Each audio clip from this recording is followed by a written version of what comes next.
আজ স্নান যাত্রা। বৈশাখ জ্যৈষ্ঠের চাঁদি ফাটা গরমের পর এই জ্যৈষ্ঠ পূর্ণিমায় মহাপ্রভু শ্রী জগন্নাথ, তার দাদা বলরাম ও বোন সুভদ্রা 108 ঘড়া জলে পুণ্য স্নান করেন।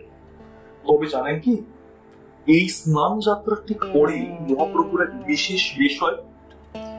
প্রচলিত রীতি অনুযায়ী আজকের দিনে মহাপ্রভুর গজানন বেশ বা গণপতি বেশ হয়। শুনে অবাক হচ্ছেন তো? মহাপ্রভু জগন্নাথ তার আবার গণপতি বেশ? হ্যাঁ, জগন্নাথ বিশেষত গণধর্মের গণদেবতা।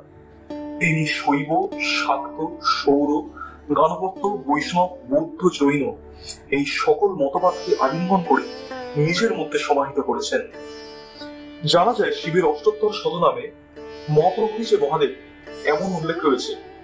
আবার মন্ত্রে বলা হয়েছে, উগ্র তারা সুলোপানি, সুভদ্রা ভুবনেশ্বরী, নীলাদ্র তু জগন্নাথ সাক্ষাৎ দক্ষিণা কালিকা। প্রকৃতপক্ষে শ্রী জগন্নাথ হলেন লীলা পুরুষোত্তম। শ্রী জগন্নাথষ্টমের দ্বিতীয় পদে বর্ণিত আছে, সদা শ্রীমদ বৃন্দাবন বসতি লীলা পরিচয় জগন্নাথ স্বামী নয়নপথগামী অবতুমে। অর্থাৎ তিনি লীলার মাধ্যমে ভক্তের সঙ্গে ভাবের আদান প্রদান করে তাদের চিন্তাধারাকে জাগ্রত করেন।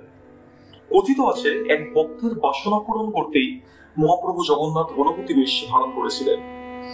লোকশ্রুতি অনুসারে দক্ষিণ ভারতে গণপতি ভট্ট নামে সিদ্ধিদাতা গণেশের এক পরম ভক্ত ছিলেন। তিনি শুনেছিলেন পুরীতেই আছেন তার ইষ্ট দেবতা। তাই আরাধ্য দেবতাকে দর্শন করতে তিনি একদিন পৌঁছে গিয়েছিলেন পুরীর মন্দিরে।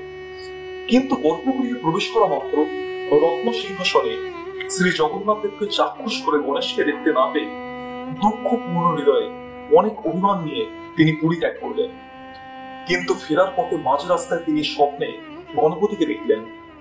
বিঘ্ননাশকের আদেশে তিনি আবার ফিরে এলেন শ্রীক্ষেত্রে। কিন্তু এবার পূর্ণ হলো সেই স্বাদ।